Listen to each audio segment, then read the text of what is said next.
ನಮಸ್ಕಾರ. 2026 major financial rule changes ಯಾವುದು ಅಂತಂದ್ರೆ there are 3 important rule changes. First one, income tax return ಏನಾದ್ರು file ಮಾಡೋದಿದ್ರೆ ನೀವು ಜುಲೈ 31 ಲಾಸ್ಟ್ ಡೇಟ್ ಆಗಿರುತ್ತೆ. ಇನ್ನು ಕೆಲವು ಸ್ಮಾಲ್ ಬಿಸಿನೆಸ್ ಓನರ್ಸ್ ITR 3 ಮತ್ತೆ ITR 4 ಏನ್ ಫಿಲ್ ಮಾಡ್ತಾರೆ ಅವರಿಗೆ ಆಗಸ್ಟ್ 31 ತನಕ ಡೇಟ್ ಕೊಡಲಾಗಿದೆ. ಇದನ್ನೇನಾದ್ರೂ ಮಿಸ್ ಮಾಡ್ಕೊಂಡ್ರೆ ನೀವು ಪೆನಾಲ್ಟಿನ ಪೇ ಮಾಡಬೇಕಾಗುತ್ತೆ. ಅಂದ್ರೆ 5 ಲಕ್ಷಕ್ಕಿಂತ ಮೇಲೆ ನಿಮ್ಮ ಆದಾಯ ಇದ್ರೆ ನಿಮಗೆ 5,000 ರೂಪಾಯಿ ಪೆನಾಲ್ಟಿ ಆಗುತ್ತೆ. 5 ಲಕ್ಷದ ಕೆಳಗೆ ನಿಮ್ಮ ಇನ್ಕಮ್ ಇದ್ರೆ ನಿಮಗೆ ಪೆನಾಲ್ಟಿ 1,000 ತನಕ ಬೀಳೋದಿರುತ್ತೆ. ಮೋಸ್ಟ್ ಇಂಪಾರ್ಟೆಂಟ್ ಫೈನಾನ್ಷಿಯಲ್ ಚೇಂಜಸ್ ಅಂದ್ರೆ ನೀವೆಲ್ಲ ಆಲ್ರೆಡಿ ಪಾಸ್ಪೋರ್ಟ್ ಮಾಡಿಸ್ಕೊಂಡಿದ್ದೀರಾ. ಇಫ್ ಯಸ್ ಲಕ್ಕಿ ಪೀಪಲ್, ಇನ್ನು ಯಾರು ಪಾಸ್ಪೋರ್ಟ್ ಮಾಡಿಸಿಲ್ಲ, ಇವಾಗ ಏನಾದ್ರು ನೀವು ಹೊಸ ಪಾಸ್ಪೋರ್ಟ್ ಮಾಡ್ಸಕ್ ಹೋದ್ರೆ ಫ್ರೆಶ್ ಪಾಸ್ಪೋರ್ಟ್ ಅಥವಾ ರೀಇಶ್ಯೂ ಮಾಡ್ತಾ ಇದ್ರೆ ಅದಕ್ಕೆ 1,500 ಆಯ್ತು ಚಾರ್ಜಸ್.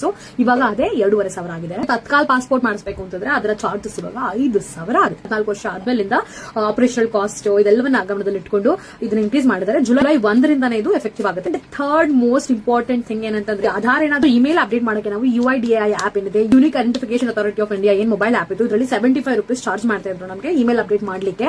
ಇವಾಗ ಅದನ್ನ ವೇವ್ ಆಫ್ ಮಾಡ್ತಾ ಇದ್ದಾರೆ. ಆಧಾರ್ ಎನ್ರೋಲ್ಮೆಂಟ್ ಸೆಂಟರ್ ಅಥವಾ ಆಧಾರ್ ಸೇವಾ ಕೇಂದ್ರಕ್ಕೆ ಏನಾದ್ರು ಹೋಗ್ಬಿಟ್ಟು ಇದನ್ನ ಅಪ್ಡೇಟ್ ಮಾಡಿಸಿದ್ರೆ ಅಲ್ಲಿ ಆಸ್ ಪ್ರಿಸ್ಕ್ರೈಬ್ಡ್ ಫೀನ ಪೇ ಮಾಡಲೇಬೇಕಾಗುತ್ತೆ. ಬಟ್ ಆನ್ಲೈನ್ ನಲ್ಲಿ ಮೊಬೈಲ್ ಆಪ್ ಮೂಲಕ ಮಾಡ್ಕೊಳ್ಳೋದಾದ್ರೆ ಮಾತ್ರ ನಿಮಗೆ ಈ ಕನ್ಸೆಷನ್ ಕೊಡ್ತಾರೆ. 31 ಡಿಸೆಂಬರ್ 2026 ತನಕ ಚಾಲ್ತಿಯಲ್ಲಿರುತ್ತೆ.